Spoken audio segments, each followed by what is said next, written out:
Bonjour à tous et bienvenue sur France 24. Il est 18h à Paris. À la une de l'actualité en Ukraine, l'intégrité physique de la centrale nucléaire de Zaporijjia a été violée.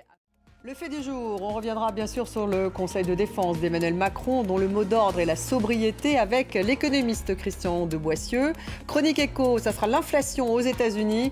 Et puis le Festival de Deauville, ça sera à la une ce soir, un festival du cinéma américain. On retrouvera sur les planches Louise Dupont.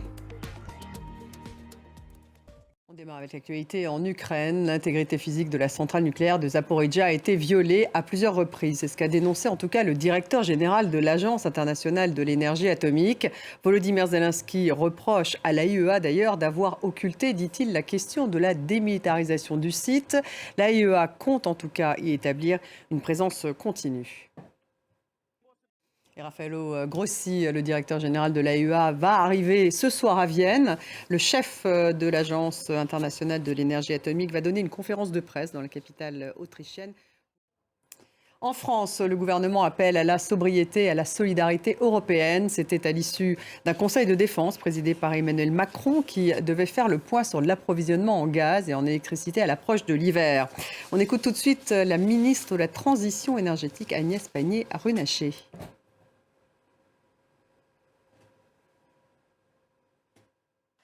On en parle avec Baptiste Falvoz. Bonsoir Baptiste. Bonsoir Stéphanie. Elle a annoncé, la ministre, donc la réouverture des réacteurs nucléaires. 32 sont à l'arrêt. Oui, c'est une tâche qui paraît assez ardue. 32 réacteurs à l'arrêt sur les 56 que compte la France. Et je vous laisse faire le calcul, il n'y en a que 24 qui fonctionnent actuellement.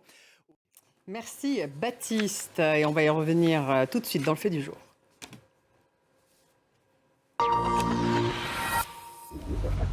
Bienvenue dans le fait du jour sur France 24. On revient donc sur le Conseil de défense présidé par Emmanuel Macron qui donc a fait un point sur l'approvisionnement en gaz et en électricité en France à l'approche de l'hiver. On écoute tout de suite Agnès Pannier-Runacher. On en parle avec mon invité Christian de Boissieu, vice-président du Cercle des économistes, professeur émérite d'économie à l'Université Paris 1 Panthéon-Sorbonne. Bonsoir, merci d'être avec nous. Ce conseil de défense, Christian de Boissieu, donc il a rassemblé, on le rappelle, les ministres compétents dans le dossier énergétique, donc ceux qui s'occupent de la transition énergétique et puis ceux qui s'occupent du budget. Bien sûr, on pense à Bruno Le Maire. Est-ce qu'on peut se dire qu'on va pouvoir se passer du gaz russe cet hiver ? Je pense que c'est trop tôt. Merci beaucoup d'avoir été avec nous. Christian de Boissieu, vice-président du Cercle des économistes, professeur émérite d'économie à l'Université de Paris 1 Panthéon-Sorbonne. Merci encore. Merci beaucoup. Et bonsoir à vous.